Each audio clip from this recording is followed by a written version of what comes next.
자, 여러분들, 지난주에 제가 여러분들한테 그 말씀을 드렸었죠. 지난주, 수요일 날, 예. 우리가 지난 한 주간 동안에 수요일하고 주일 오후 예배 순서를 바꿨었으니까요. 예. 수요일 날 그런 말씀을 드렸었죠. 성경의 형성사.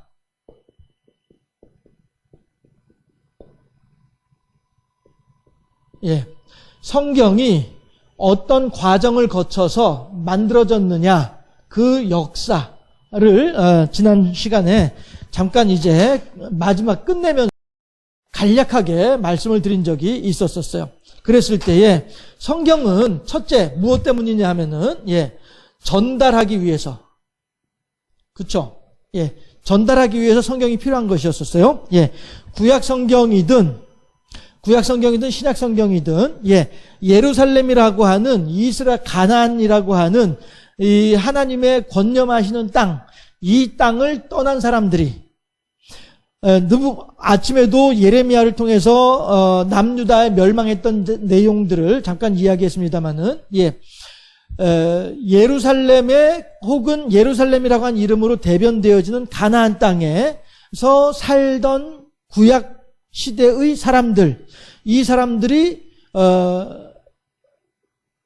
바벨론에 의해서 억지로 더 이상 예루살렘에 살지 못하고 바벨론으로 붙잡혀갔단 말씀이에요. 그래서 바벨론이라고 하는 물설고 낯선 땅에서 살면서 이 바벨론의 그 당시로서는 선진화된 문물을 바라볼 때에 야, 이거 말이야, 우리는 그동안에 예루살렘에 있는 솔로몬 성전만이 전부인 줄로 알고 살아왔는데 여기 좀 우리가 바벨론에 와가지고 보니까 막 휘황찬란하네, 이렇게 이제 되는 것이죠. 우리나라 사람들이 외국에 가면 외국의 그 발달된 문화로 인하여서 막 눈이 휘둥그레지고 했다라고 하는 그런 이야기들을 하잖아요. 그런 것처럼 그 우물한 개구리로만 살던 사람들이 새로운 세계를 보는 것이죠. 훨씬 더 넓은 세계를 보는 것이죠. 그러나 실은 그들의 문화, 바벨론의 문화라고 하는 것은 어떤 문화예요? 육적인 문화이고 사람의 그 말초신경을 만족시켜주는 그러한 문화란 말씀이에요. 해서 그들의 문화가 아무리 발달되어 있고 아무리 높은 수준의 세련된 그러한 문화라 할지라도 그 문화에 그 문화에 노출되면 맞닿으면 맞닿을수록 어떻게 되는 거예요? 사람은 점점 더 타락해져 갈 수밖에 없는 문화. 이 문화가 바벨론 문화잖아요. 그랬을 때에 가나안 땅에 살던 사람들, 그래서 하나님의 문화, 솔로몬 성전으로 이야기되는 하나님의 문화를 알고 있는 사람들, 이 사람들의 바벨론에 와서 바벨론의 문화를 보다 보니 어떤 사람들은 바벨론의 문화에 혹한이 넘어간 사람들도 있을 수 있겠으나 또한 어떠한 뜻있는 사람들은 두 문화를 서로 비교를 해가면서 내가 아무리 바벨론의 문화가 새로운 문화고 신선한 문화고 휘황찬란한 문명을 가지고 있다 할지라도 그럼에도 불구하고 주 예수보다 더 귀한 것은 없네, 예수밖에는 없네 라고 하는 신앙 고백이 언제 가능한 거예요? 하나님의 은혜를 맛보고 세상에 나가서 살아보고 이 두 가지를 다 해본 사람, 이런 사람들이 주 예수보다 더 귀한 것은 없네 라고 하는 고백을 진심으로 할 수 있다는 것이죠. 물론 그렇다고 해서 나 세상 경험 안 해봤는데 그럼 나는 주 예수가 가장 귀한 것을 알기 위해서라도 세상 경험을 한번 해봐야 되겠네, 이걸 제가 권면하는 것은 결코 아닙니다. 세상에 나가봐야 멀리 갔더니 이거밖에 없거든요. 그러니까 굳이 경험하지 않아도 좋을 만한 것은 굳이 경험하지 않아도 좋아요. 그러나 저같이 처음부터 교회 문화 속에서 성장한 사람이 아니라고 한다면 저라면은 이제 이것이 비교가 되잖아요. 그렇죠? 예. 신앙생활 하기 전에 경험을 했던 문화, 그다음에 신앙생활을 하면서 새롭게 경험하는 문화, 이걸 보면서 그렇구나. 세상 모든 것들이 다 헛되고 배설물과 같이 여길 수밖에 없는 바울의 고백처럼 말이죠. 예, 그렇게 우리들이 하나님을 향하여서 그래요. 오직 나는 이제 주님, 나는 오늘부터 모든 것을 버리고 오직 주님만을 위해 살아가겠습니다. 고백할 수 있는 이런 신앙이 된다는 것이에요. 그런데 문제는 뭐냐 하면은 혹하고 넘어간 사람들, 바벨론에 와서 혹하고 넘어간 사람들, 혹은 바벨론 땅에서 70년을 살았단 말이에요. 70년을 살면은 적어도 할아버지도 돌아가시고 아버지도 그 땅에서 돌아가시고 이렇게 되는 거예요. 그러면은 그 할아버지의 손자는 가나안 땅에서 태어나가지고 바벨론에 왔으나 이 손자가 바벨론에서 성장해가지고 거기서 자식을 낳게 되면 이 자식은 태어나면서부터 어떤 문화 속에 있는 거예요? 예, 바벨론 문화 속에서 태어나 살아가는 것이죠. 그러니까 이런 아이들에게는, 이런 사람들에게는 가나안 문화, 하나님의 문화가 얼마나 좋은지에 대해서 가르쳐줄 필요가 있단 말이에요. 그래서 전달하는 거예요. 그래서 성경이 쓰여지게 되는 것이죠. 이전에는 그냥 다 구전되어져 가지고 말로만 이야기해 오던 내용들이었는데, 예, 말로만 참 생각해 보면은, 예, 신기한 일이죠. 예, 성경이 문서화 되기 전에는, 글자로 쓰이기 전에는 다 구전됐었어요. 아버지가 아들에게, 아들이 또 그 아들에게 이렇게 구전되는 문화였었어요. 그래서 그 구전 문화 속에서, 구전되는 속에서 모세오경이 구전되고 전달되어 온 거예요.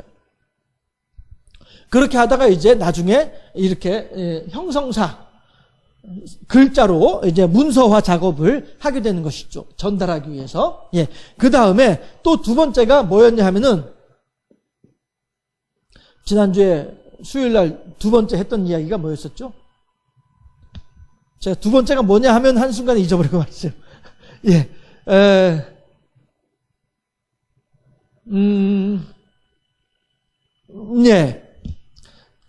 지난 수요일 날 두 번째가 정확한지는 모르겠습니다만, 예. 지금 제가 두 번째가 뭐냐면 한 그 순간에 기억에서 확 사라져버려가지고, 예, 이해해 주세요. 예.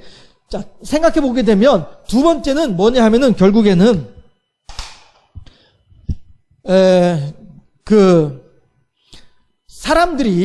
사람들이 이거죠. 예. 사도들이, 이번에 이제 신약 성경으로 얘기를 할게요. 사도들이 죽음에 임하게 되는 거예요. 무슨 얘기냐면은 예수님이 처음에 신약 성경으로 얘기하는 거예요. 이제 구약 성경에서는 이렇게 이 목적으로 얘기를 한 거고요. 하나님의 문화와 바벨론의 문화에 대한 차이점에서 하나님의 문화가 훨씬 더 좋은 것이다 라고 한 것을 가르쳐주기 위해서 구약 성경이 쓰여졌다고 한다면, 신약 성경 같은 경우에는 사도들이 이제 예루살렘에서 박해가 있으면서 박해를 피해서 도망갔잖아요. 흩어졌잖아요. 그 흩어진 것도 왜 그래요? 예수님께서 말씀하시기를 오직 성령이 너희에게 임하시면 너희가 권능을 받아 사마리아와 땅끝까지 이르러 나의 증인이 되리라 라고 예언을 하셨잖아요. 그런데 오순절날 성령이 임했어요.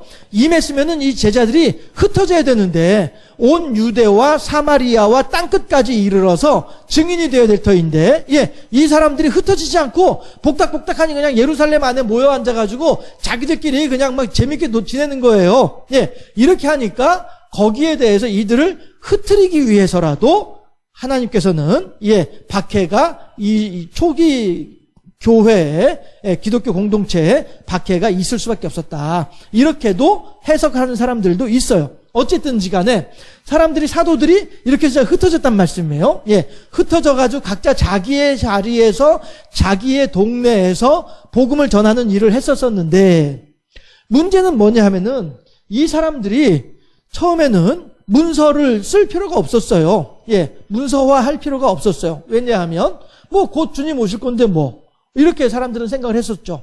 그래서, 예, 오늘 오려나 내일 오려나 먼 하늘 이상한 구름만 떠도 주님 다시 오시나 보다. 철장 권세를 가지고 천사들의 호령 소리와 함께 재림하시나 보다 라고 하는 소망을 가지고 살았던 거예요. 왜냐하면 너희들 중에는 내가 올라간 것을 보는 자들은 내가 다시 내려오는 것도 볼 자들이 많을 것이다 라고까지 예수님께서 말씀을 하셨거든요. 그러니까 주님 올라가신 걸 봤던 사람들은 이 사람들 중에 다시 오실 걸 볼 사람들이 많이 있을 거야. 그러면 곧 오시겠거니 생각을 했단 말씀이에요. 그런데 그때 그 사람들이 한 사람 두 사람 죽어가는 거예요. 그러면서 주님은 오늘 오시려나 내일 오시려나 기다려도 안 오는 거예요. 그러다가 사도들이 하나 둘 죽어가기 시작을 하는 것이죠. 이렇게 하면서 야 이러면 안 되겠다 해서 사도들이 경험했던 하나님, 사도들이 경험했던 예수님, 이 예수님을 편지로 쓰기 시작을 하는 거예요. 그래서 복음서가 생겨난 것이죠. 그리고 또한 사도들이 각자 자기의 자리에서 기억났어요. 해서 임박한 재림을 기다리다가 재림의 시기가 늦어지니까 그래서 복음서를 쓴 거예요. 내가 경험한 예수님은 이런 분이야 라고 하는 각자의 예수님에 대해서 사람들한테 편지글로 써준 것이죠. 그렇게 하고 그 다음에 이 사도들이 또한 목회하는 가운데 그 교회 그 지역에서 필요로 하는 이야기들이 있었단 말이에요. 그래서 이 편지를 또 쓰게 된 것이죠. 그래서 제가 지난주에 수요일날 그런 말씀 드렸잖아요. 디모데서도 마찬가지로 에베소에서 목회하고 있는 디모데를 향한 어떠한 이벤트가 있어서 어떠한 일이 있어서 사건이 있어서 그 사건에 대한 바울의 가르침이었다. 이렇게 제가 말씀을 드린 적이 있었어요.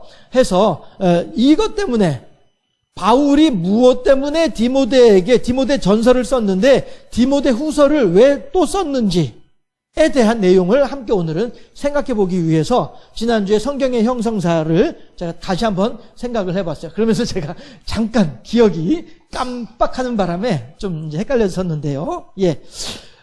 전달하기 위해서고 그 다음에 임박한 재림인 줄 알았더니 재림의 시간들이 늦어지니까 그래서 이제 전달하는 거예요. 그 다음에 이제 정확하게 기억이 났어요. 해서 구약 성경은 바벨론에서 가나안 땅에 살던 가나안 이스라엘 백성들을 향해서 하나님의 말씀을 전달하는 것이고 신약 성경은 사도들이 자기가 경험한 예수님을 사람들한테 전달하기 위해서 쓴 것이었어요. 그 다음에 서신서 같은 경우에는 이렇게 여러 가지 이벤트가 있을 때 그 교회에 문제가 있고 그 교회에 어떤 어려움이 있고 이렇게 할 때 쓰는 것이 서신서였던 것이죠.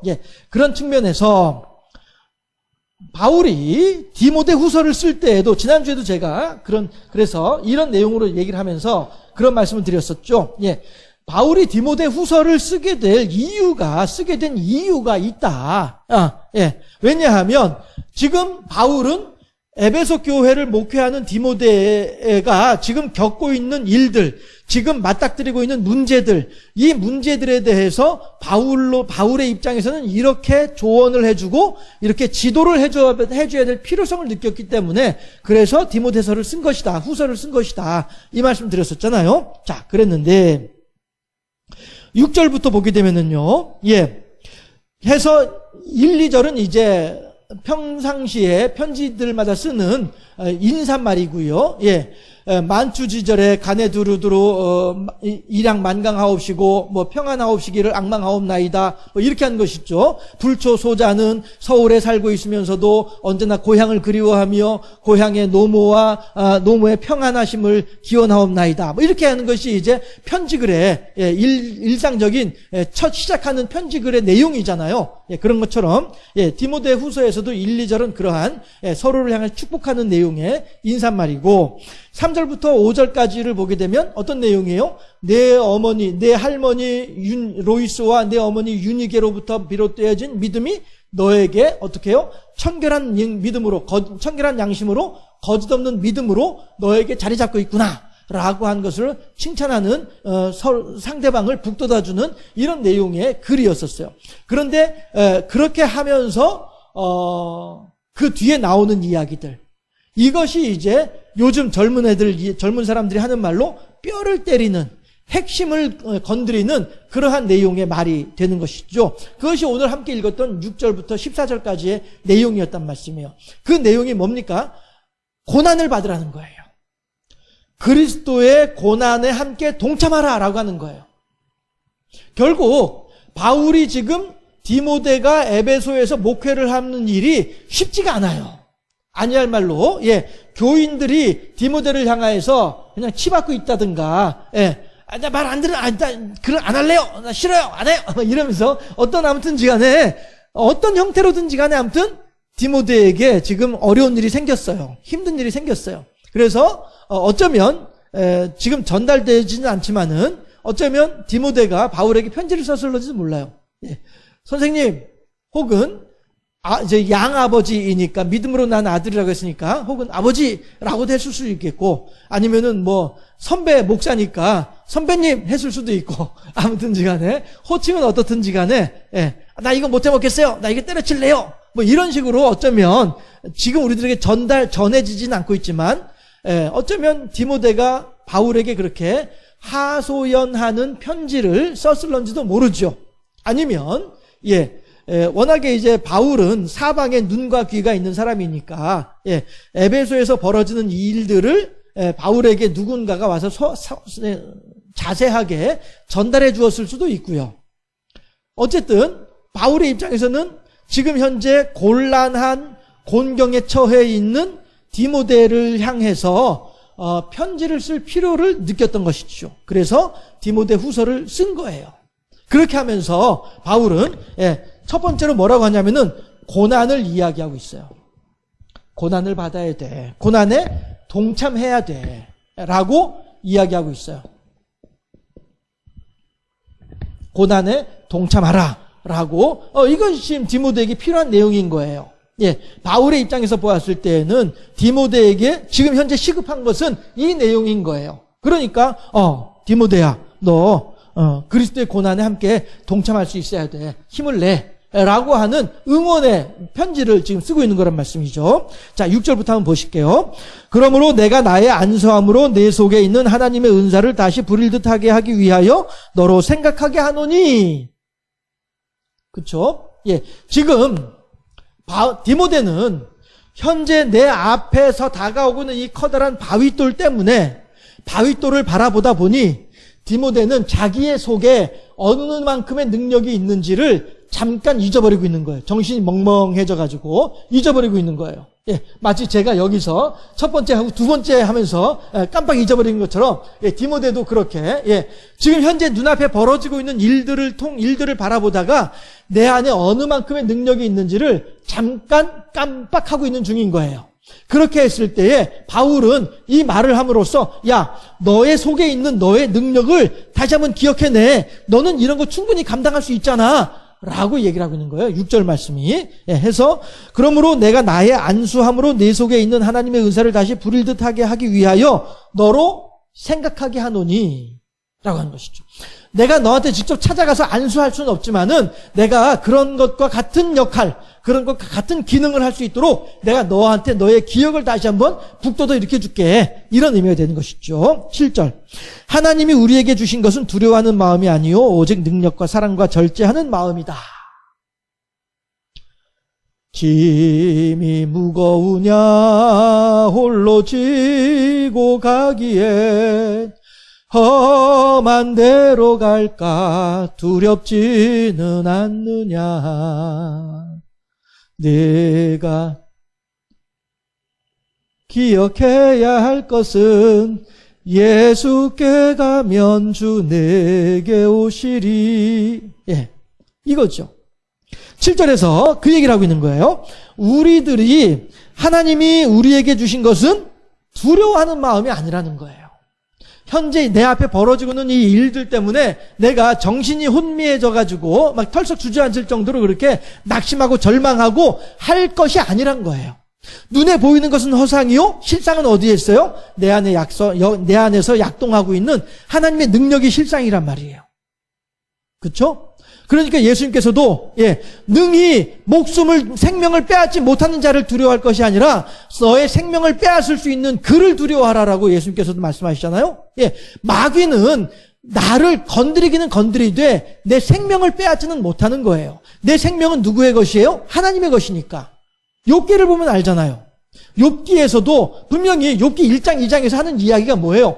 마귀는 하나님을 향해서 투덜거리기만 해요. 투덜거리면서 하나님 나한테 조금만 더 능력을 줘보세요. 그러면은 저 욥이 하나님을 원망하고 하나님을 미워하고 신앙을 떠날 겁니다 라고 얘기를 하죠. 그럴 때 뭐가 중요해요? 나한테 조금만 더 능력을 줘보세요. 그러면은 내가 그 주신 능력을 가지고 저 욥을 탁 건드리면은 욥은 분명히 하나님을 미워할 겁니다 라고 얘기를 하잖아요.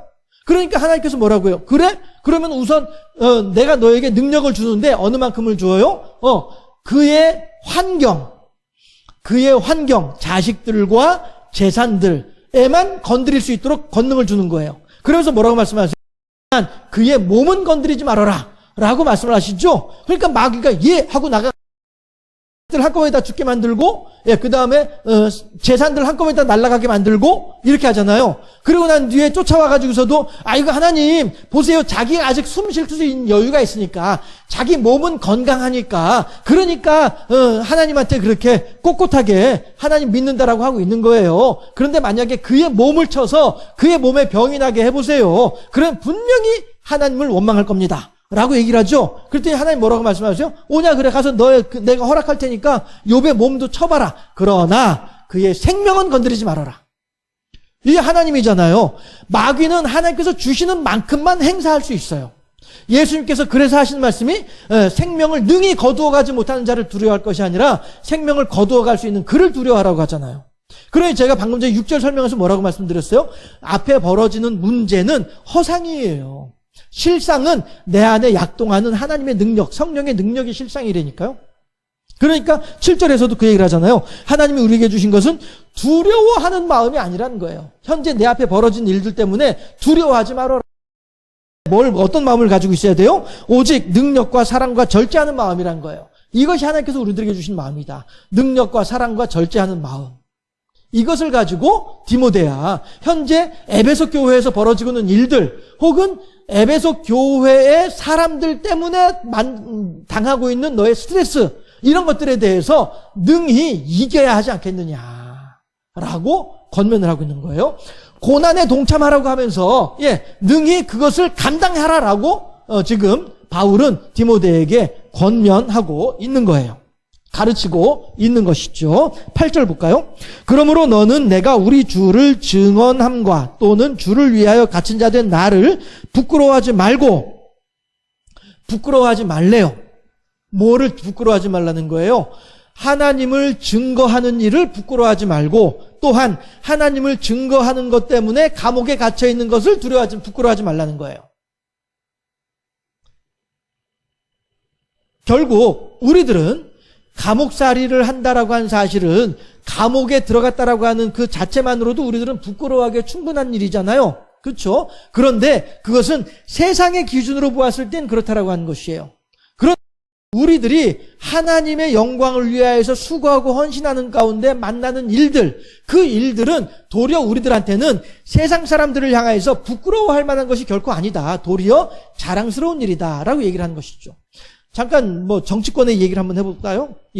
지금 현재 노무현이란 사람이 대통령이 되었을 때에 어떤 사람들이 나왔냐면은 486 세대라고 하는 사람들이 득세를 했었어요.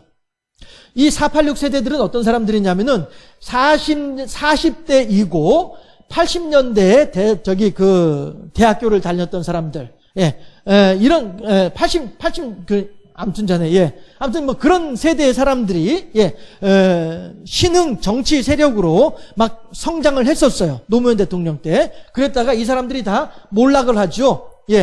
한 그룹에서 전체 486 세대가 아니라 이 486 세대 가운데 명 정도가 모여가지고 술을 마시다가 어떤 지금 제 정확하게 기억은 안 납니다만은 좀 사회적으로 지탄받을 만한 그런 일들을 했어요. 그렇게 하면서 한꺼번에 마치 이렇게 이게 다 이렇게 그냥 싸잡아서 486들이 한꺼번에 다 몰락한 일이 있었어요. 그랬었는데 지금은 다시 또 어떤 정치 세력들이 있냐면은 이 시대 486 정치 세력들이 이제는 586 세력이 됐어요. 50대가 된 거예요. 50대가 돼가지고 이 세력들이 다시 정치 일선에 나와가지고 하고 있어요. 그러니까 이 사람들이 뭐냐면은 학생 때 86년도를 전후로 하는 대학생 때에 학생 운동을 했던 사람들, 이런 사람들이 지금 정치 그룹으로 일선에 나와 있는 사람들이에요.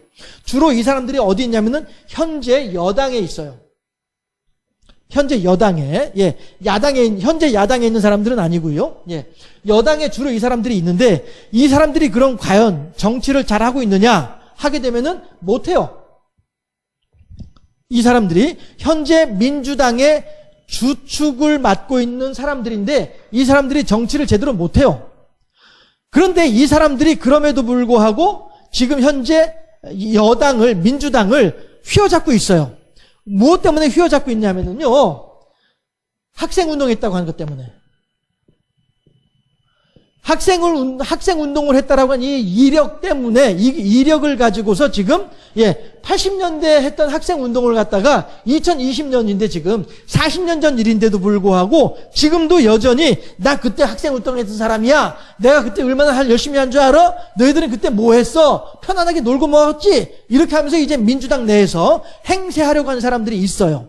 이러다 보니 현재 정치가 제대로 풀려나가지 않고 있는 원인이 여기에도 그 여러 원인 중에 하나로 작동하고 있어요.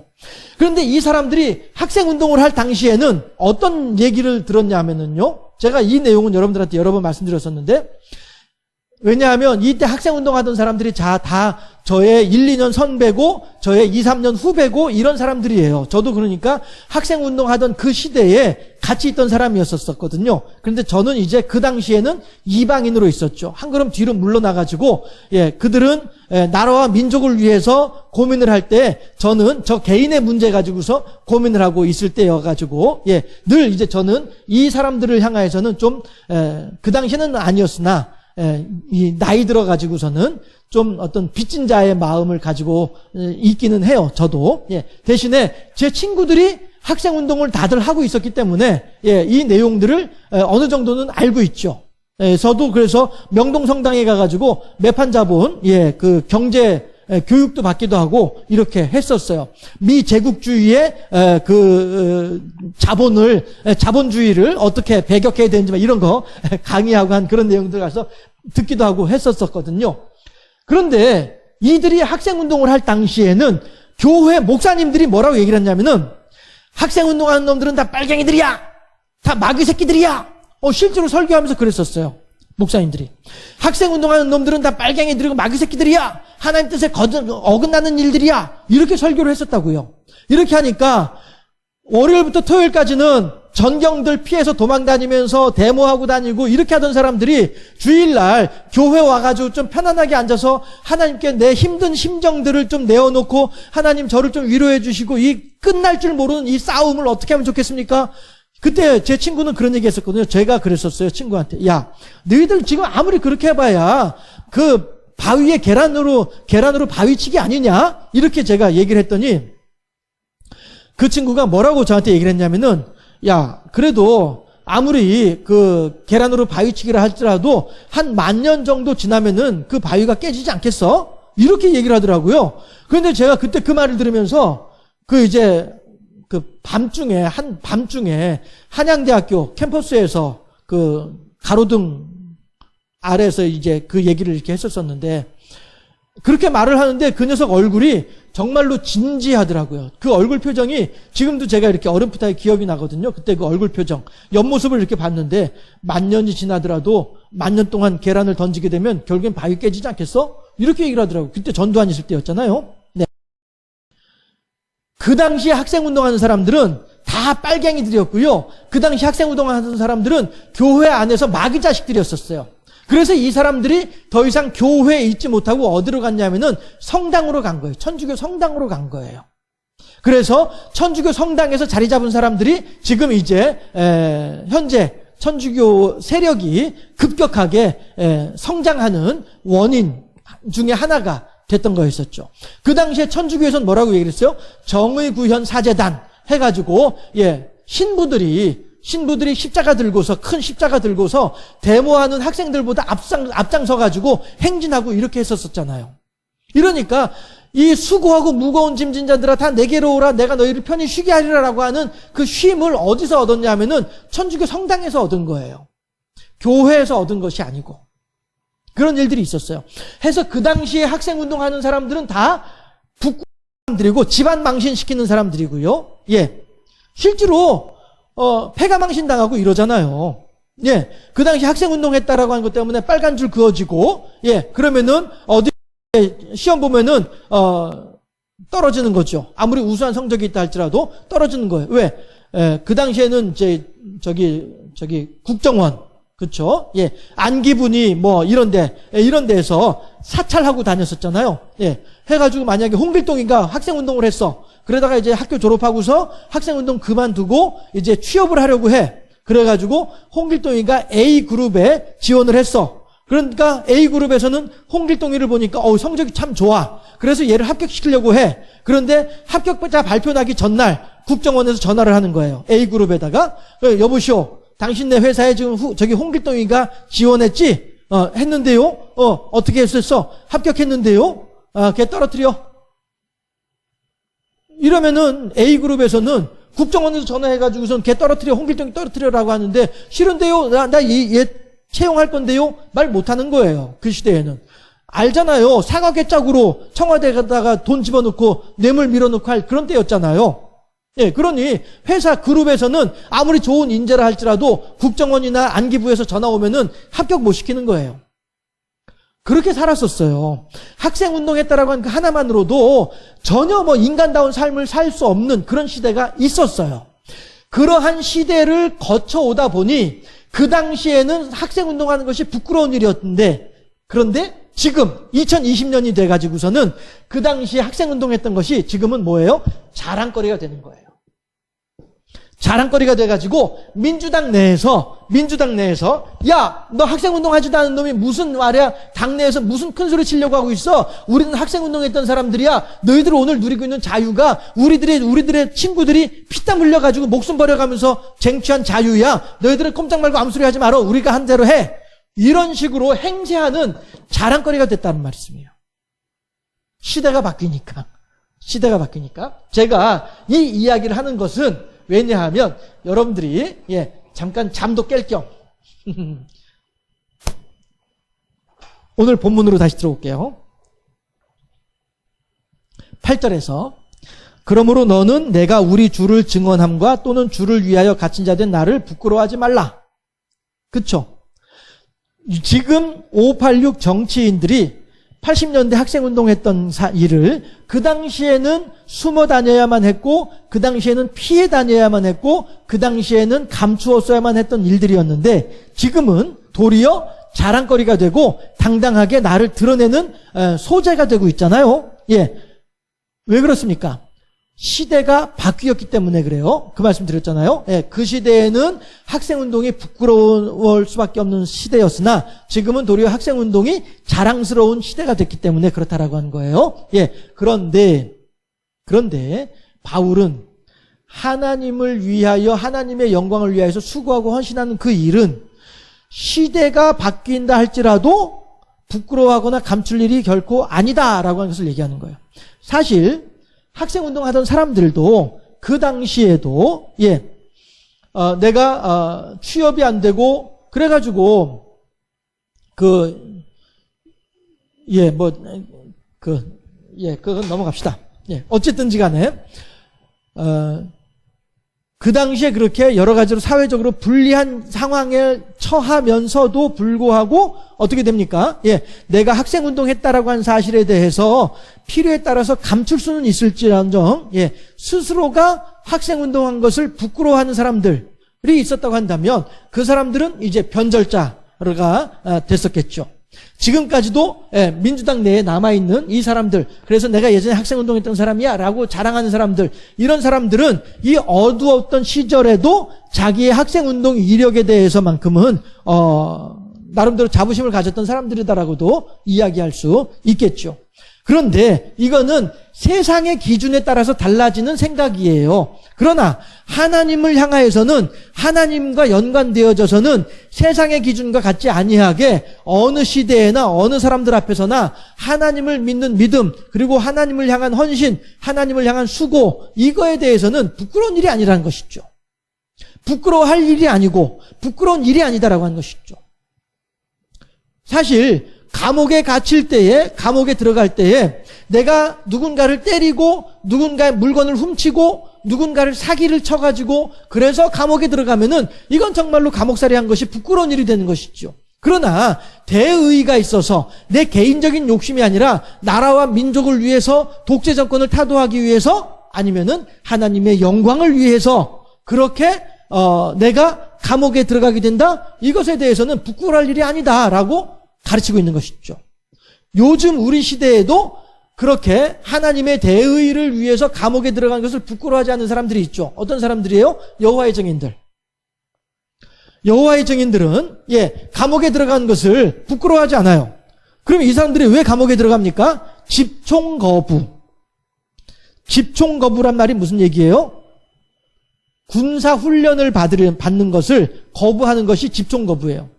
군사 훈련이 뭡니까? 사실 저도 6주간의 군사훈련을 받았습니다만은, 군사훈련이라고 하는 것은 다 뭐냐면은 어떻게 하면 내가 살고 적을 죽일 수 있는지 그 방법을 가르쳐 주는 것이 군사훈련이잖아요. 그렇죠? 그러니까 이 여호와의 증인들은 적을 죽이고 내가 사는 것, 이것을 살인이다 라고 규정을 하면서 군사훈련을 받지 말라라고 가르치는 거예요. 그리고 그 가르침을 수용한 젊은이들이 이병을 거부하는 거죠. 군사훈련을 거부하는 거예요. 그렇게 하면 군대에서는 너 이런 식으로 말 안 들으면 너 영창 보낼 거야? 나 영창 가도 좋아요. 난 군사훈련 안 받을 거예요. 사람 죽이는 훈련은 안 할 거예요. 하나님께서 살인하지 말라고 하셨기 때문에 나는 사람 죽이는 훈련조차도 난 하지 않을 겁니다. 라고 하게 되면 이 사람들은 재판을 통해서 실제로 교도소에 들어가서 전과자가 되고 이런 일들이 있었어요. 그랬다가 이제 요즘 들어서는 그것이 이제 완화되어져서 양심적 병역 거부라고 하는 새로운 항목을 만들어서 이 사람들이 병역을 거부하는 것에 대해서는 타당한 이유가 있다라고 인정을 해주고, 대신에 그렇다고 한다면 다른 사람들이 군사훈련을 받고 군내 복무하는 것에 대한 형평성을 맞추어야 되니, 그러면은 너희들은 그동안에 군사훈련을 하지 않되 대신에 국가에서 지정하는 산업체에 취직을 해서 거기에서 일을 해라. 대신에 군대 생활을 2년이지만 너희들은 4년 동안 혹은 5년 동안 그 방위산업체에서 일을 해라. 이렇게 이제 하는 것이 요즘에 이제 대체되는 법이죠.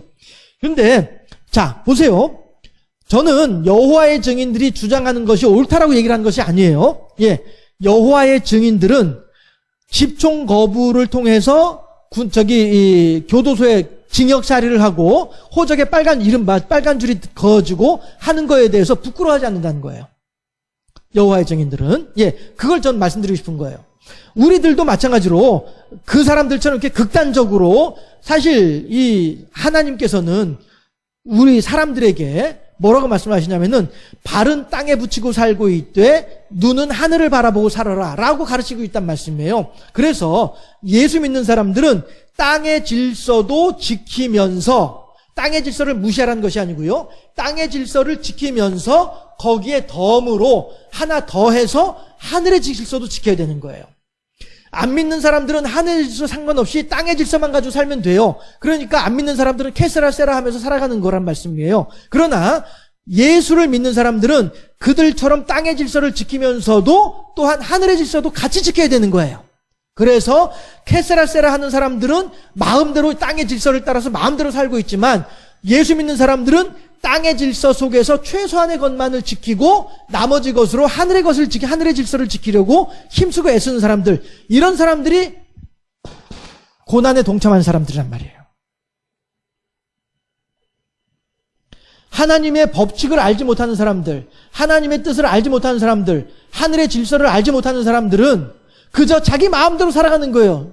육신의 자랑과 안목의 정욕과 이성의 정욕을 따라서 그렇게 살아가는 거예요. 그리고 그렇게 살아가는 것이 잘 사는 것인 줄로 알고, 그렇게 살아가는 것이 행복한 삶인 줄로 알고 살아가는 거예요. 그러니까 그 사람들은 캐세라 세라 하면서 살아가는 거란 말씀이죠. 그러나 하나님을 아는 사람들은, 하나님을 믿는 사람들은, 하나님께서 이 땅을 다스리고 계시고 우리들이 하나님의 자녀이며 우리들이 하나님의 사명대로 살아가야 된다는 사실을 알고 있는 사람들, 이 사람들은 캐세라 세라 할 수가 없는 거예요. 오직 주의 계집종이오니 주의 뜻대로 되어지이다. 마리아가 가브리엘 천사 앞에서 하는 신앙 고백이잖아요. 처녀가 임신을 해도 할 말이 우리나라의 정서이지만 이스라엘 사람들의 정서에서는 처녀가 임신을 하면은 돌 맞아 죽을 일이에요. 그런데 아직 결혼도 하지 않은 처녀에게 가브리엘 천사가 나타나가지고 너 임신할 거야, 네 뱃속에 아기 생길 거야 라고 하니 그 상황 속에서 기가 막히고 코가 막힌 상황이잖아요. 그럼에도 불구하고 이것은 기가 막히고 코가 막힌 상황은 뭐예요? 처녀가 임신을 하면 나는 이제 분명히 돌 맞아 죽을 상황이란 말이에요. 돌 맞아 죽는 것은 세상의 질서예요. 그런데 마리아는 가브리엘 천사를 향하여서 저는 주의 계집종이오니 주의 뜻대로 되어지이다 라고 얘기를 한단 말이에요. 이게 무슨 얘기예요? 하나님의 질서를 내가 순종하겠다는 거예요. 세상의 질서, 돌 맞아 죽는 한이 있더라도 나는 하나님의 말씀에 순종하겠습니다. 이런 의미가 되는 것이죠. 이게 바로 땅에 발을 딛고 살면서 하늘을 소망하는 사람의 삶의 자세고 입장이다라고 하는 거예요. 그러니 하나님께서 가브리엘이 마리아에게 그렇게 얘기를 하고 난 뒤에 다시 또 요셉한테 가가지고 요셉아 네 아내 마리아 데려오기를 두려워하지 말아라. 그가 임신한 것은 사람으로 말미암아 임신된 것이 아니라 하나님의 성령으로 잉태된 것이니 걱정하지 말아라 라고 얘기를 하잖아요. 걱정하지 말라는 말은 무슨 걱정이에요? 너의 아내가 처녀가 아닌 것에 대해서 걱정하지 말아라. 너의 아내는 처녀야. 순결한 처녀야. 동정녀야. 그러니까 너는 너의 아내를 데리고 오는 것에 대해서 걱정하지 말어 라고 얘기를 하는 것이죠. 왜?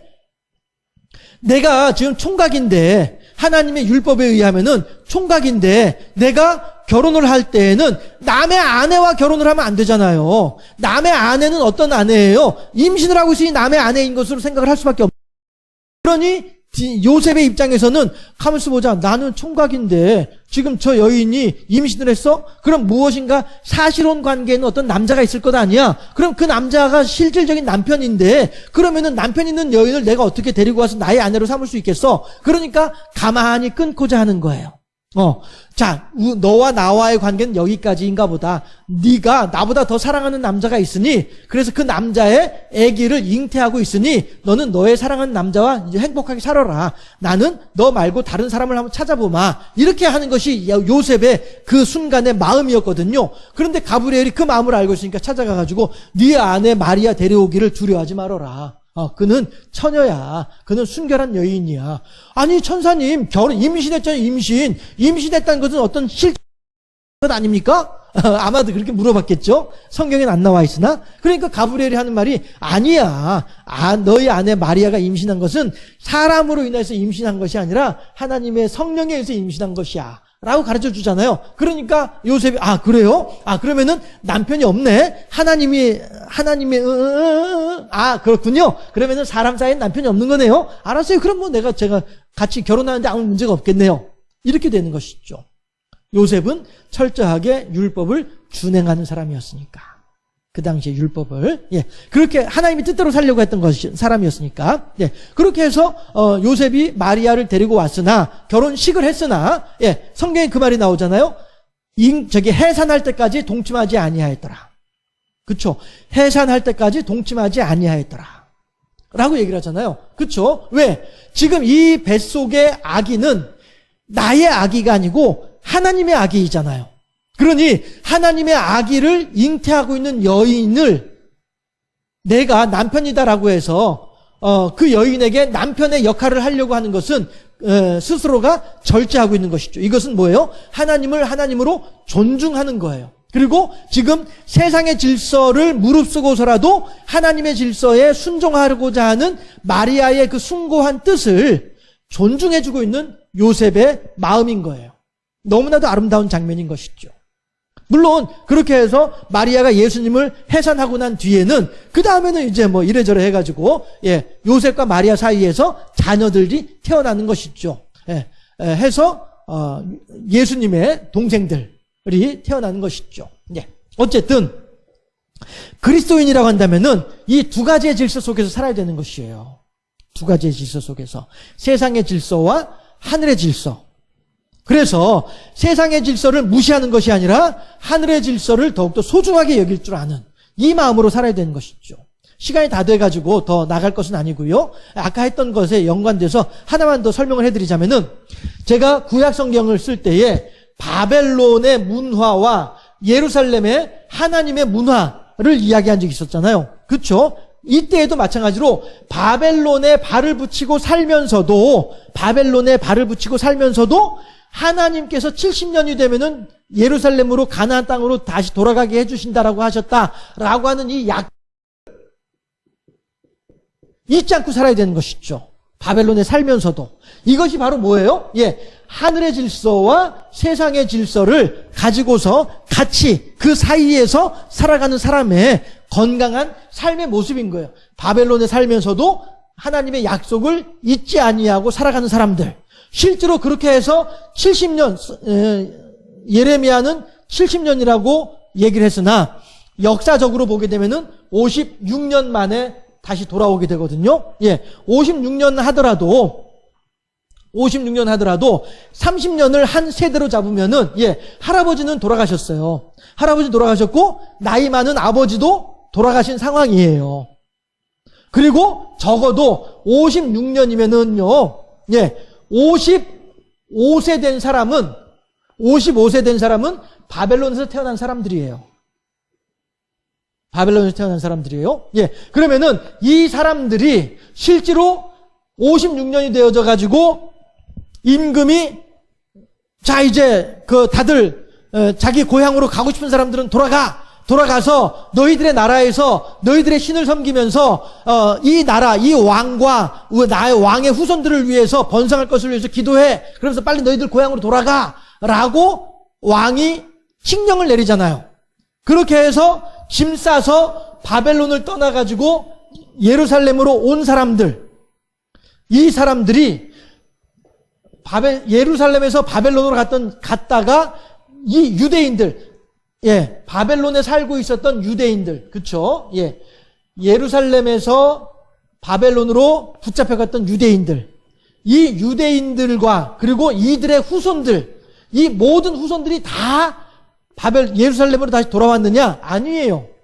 더러 이 바벨론에 그냥 남아있는 사람들도 있었어요. 그러니 느헤미야서를 보게 되면은 바벨론에서 예루살렘으로 돌아온 사람들 1차, 2차, 3차에 걸쳐가지고 귀환하는 사람들이 있거든요. 그들의 명단을 다 적어놨잖아요. 명단을 적었다는 거 사람들이 그만큼 돌아온 사람들이 몇 명 안 됐다는 의미가 되는 것이죠. 그렇죠? 애굽에서 가나안 땅에 들어갈 때에는 62만 명이나 되니까 명단을 더 적진 못했어요. 다만 어느 지파에서 몇 명, 어느 가문에서 몇 명 이렇게만 적었어요.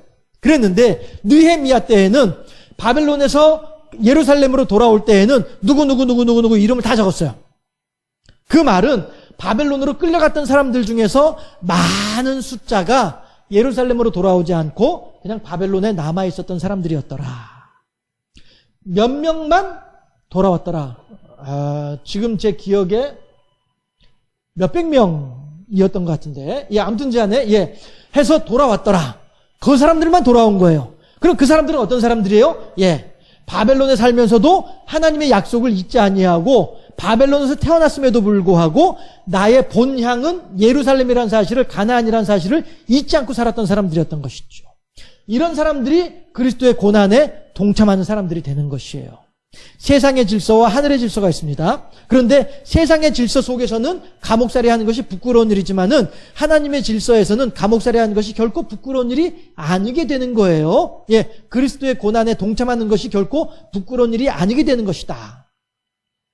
여호와의 증인들만 생각할 것이 아니고요. 우리들은 세상의 질서와 하늘의 질서를 같이 그 사이에서 적절하게 균형을 이루면서 살아야만 한다. 그래서 제가 여러분들한테 자주 말씀드리는 것이 뭐예요?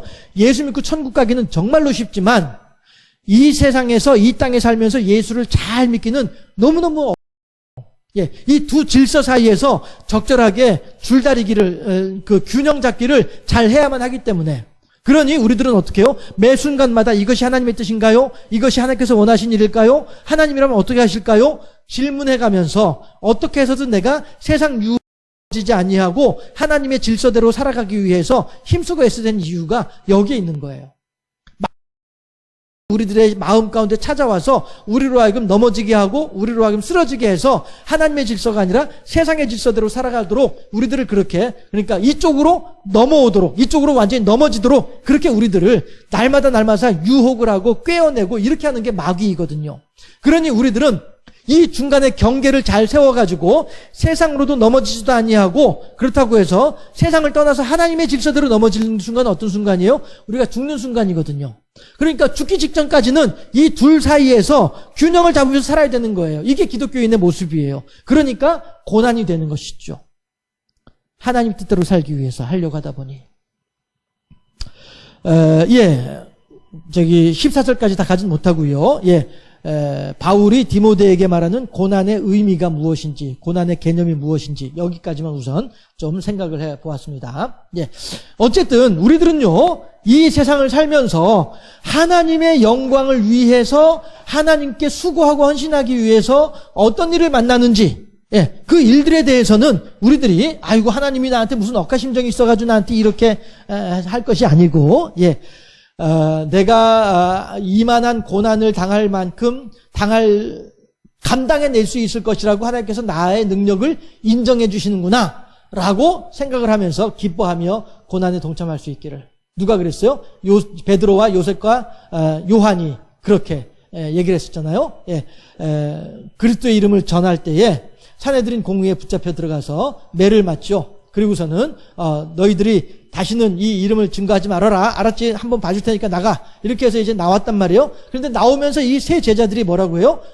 내가 그리스도의 말씀을 그리스도를 전함에 있어서 이 일 당하기에 합당한 자로 여김을 인하여서 기뻐하더라. 하나님께서 나한테 이런 일을 감당할 수 있을 만큼의 능력 있는 사람이라고 인정해 주셨구나 라고 한 것 때문에 기뻐하더라. 그런 마음으로 우리들이 이 세상을 살면서 하나님의 영광을 위하여 그리스도의 고난에 동참하는 착하고 충성된 종으로 세워지는 우리 모두가 될 수 있기를 주님의 이름으로 축원합니다. 기도하겠습니다.